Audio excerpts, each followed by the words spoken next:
बिस्मिल्लाहिर्रहमानिर्रहीम, अस्सलाम वालेकुम नाज़रीन। आप यूट्यूब चैनल देख रहे हैं, मैं इमरान खान हूँ। इस वीलॉग में बड़ी खबरें हैं, बहुत इंपॉर्टेंट चीज़ें हैं, लेकिन मुझे एक पैटर्न के साथ चलना पड़ेगा। लेकिन थोड़ा सा आपको बताता हूँ, पाकिस्तान तहरीक इंसाफ का जलसा है पेशावर में और पूरे पाकिस्तान से लोग वहाँ जा रहे हैं। इस पर हम बाद में बात करेंगे, क्योंकि ये जलसा आज इमरान खान साहब की बड़े लंबे अरसे के बाद एक कॉल है और उस सिलसिले में एक जलसा है जो पाकिस्तान तहरीक इंसाफ का एक बड़ा इम्तिहान है।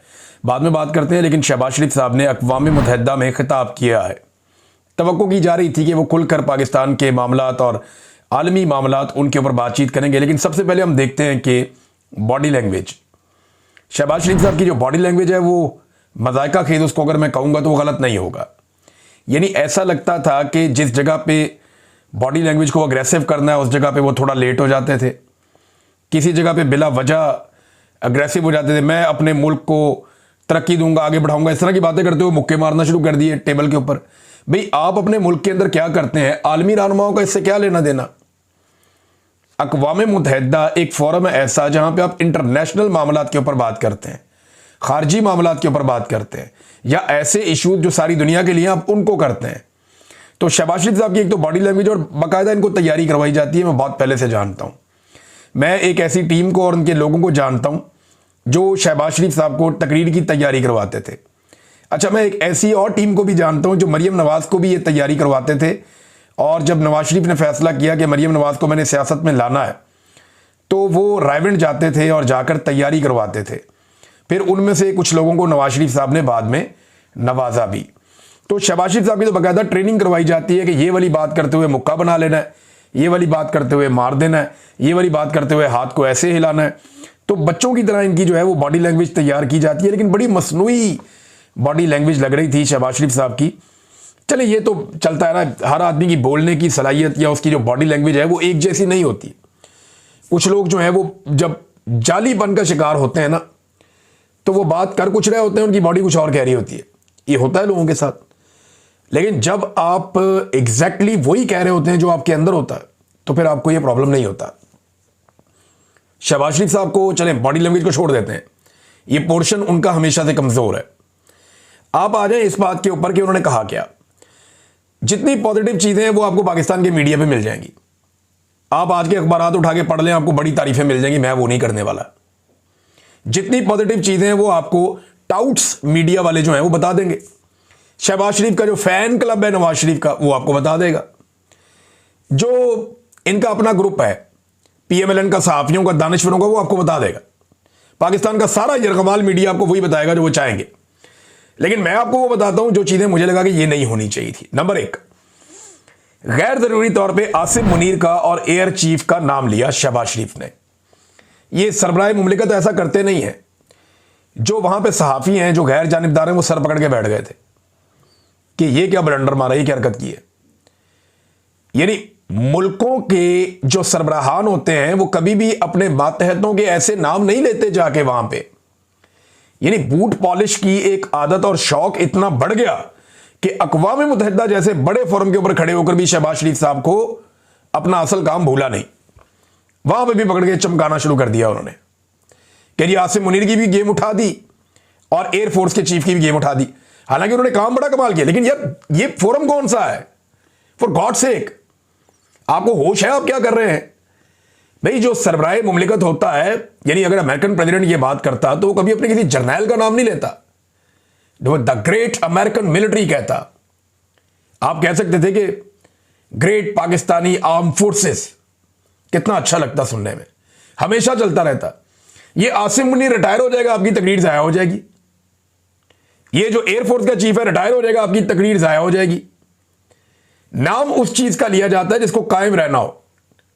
आप कह सकते थे, आप दूसरे मुल्क के वजीर आज़म का नाम ले सकते, सरबराहान की बात कर सकते हैं, या कुछ बहुत इंपॉर्टेंट आलमी सतह के इंसिडेंट वहां पे उनकी आप बात कर सकते हैं। ये आप नहीं कर सकते, ये फेयर नहीं है।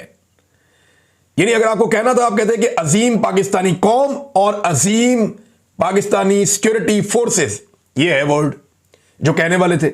लेकिन क्योंकि शहबाज शरीफ साहब को आदत पड़ गई है हर तकरीर में, हर जगह पे उनकी तकरीर मुकम्मल ही नहीं होती जब तक कि वो फील्ड मार्शल साहब की गेम ना उठा दें।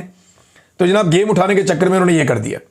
और वहां सहाफ़ी मुख्तलिफ सफारतकार उनसे वो बातें कर रहे थे सहाफ़ी वो कहते हो सारे सर पकड़ के बैठे हुए थे कि यार ये क्या लेवल है आपके वजीर आजम का। नंबर 1।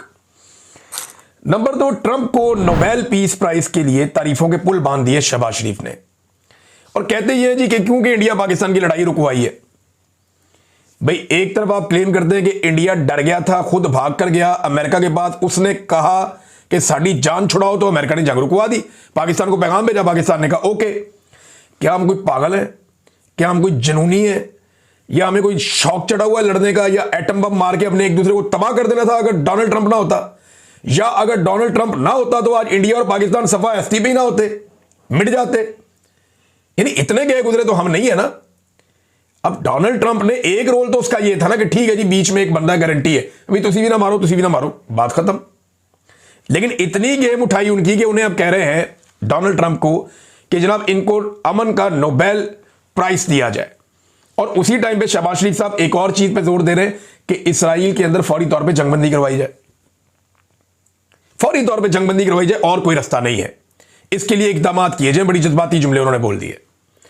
भाई जंगबंदी के खिलाफ रुकावट कहां पे है? अक़वाम मुत्तहिदा में जब भी करारदाद आती है कि इसराइल को जंगबंदी पे आमादा किया जाए और गजा में जंगबंदी की जाए, फलस्तीनियों का नाहक खून जो बह रहा है उसको रोका जाए, जब भी करारदाद आती है तो अमेरिका वीटो कर देता है, डोनाल्ड ट्रंप की गवर्नमेंट वीटो कर देती है। जब भी करारदाद आती है एक तरफ कह रहे हैं कि जंगबंदी करो, और जंगबंदी के लिए जो भी करारदाद आती है उसको वीटो कर देते हैं डोनाल्ड ट्रंप की गवर्नमेंट, और दूसरी तरफ कह रहे हैं कि डोनाल्ड ट्रंप को अमन का नोबेल पीस प्राइज वो है वो दे दें, Nobel peace prize Donald Trump को दे दें। और डोनाल्ड ट्रंप की हुकूमत रुकवा रही है किसको? जंगबंदी को रुकवाने के रास्ते में रुकावट है, और साथ ये कह रहे हैं जंगबंदी भी करवा दें। शहबाज शरीफ साहब को समझ आ रही है वो क्या रहे हैं? मसला पाकिस्तान इंडिया का इतना बड़ा नहीं था, मसला दुनिया में 2 ही मसले इस वक्त बड़े। एक मसला जो फलस्तीनियों के ऊपर लगातार यलगार हो रही है, गजा का मसला है, दूसरा यूक्रेन का मसला है। बाकी तो मसले इतने बड़े है ही नहीं। तो ये डोनाल्ड ट्रंप की गेम भी उठाई। अच्छा, दूसरा ये इनको यहां मुतालबा करना चाहिए था शहबाज शरीफ को कि मैं अमेरिका में मौजूद हूं, मैं अमरीकी हुकाम से ये मुतालबा करता हूं कि आइंदा जब भी करारदाद आए जंगबंदी के लिए तो अमेरिका उसको वीटो ना करे। और यही बात शहबाज शरीफ को डोनाल्ड ट्रंप के सामने करनी चाहिए थी, लेकिन उसके लिए जरूरत चाहिए। जो आदमी अपने आर्मी चीफ के सामने नहीं बोल सकता, वो डोनाल्ड ट्रंप के सामने क्या बोलेगा? फिर सैलाब के मामले में शहबाज शरीफ साहब ने कहा जी कि सैलाब आया हुआ है, तबाही है, हम जी लोन नहीं लेना चाहते, यानी इमदाद हमें मिलती नहीं है, लोन हम लेना नहीं चाहते। ये सूरत हाल तो फिर यही है ना। तो सैलाब मुतासरीन के लिए आपने किया क्या है मियां साहब?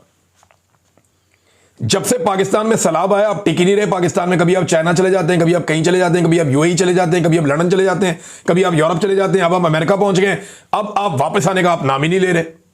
मैं अब तक के लिए इतनी, अपना ख्याल रखिएगा, अपने चैनल का भी। अल्लाह हाफिज।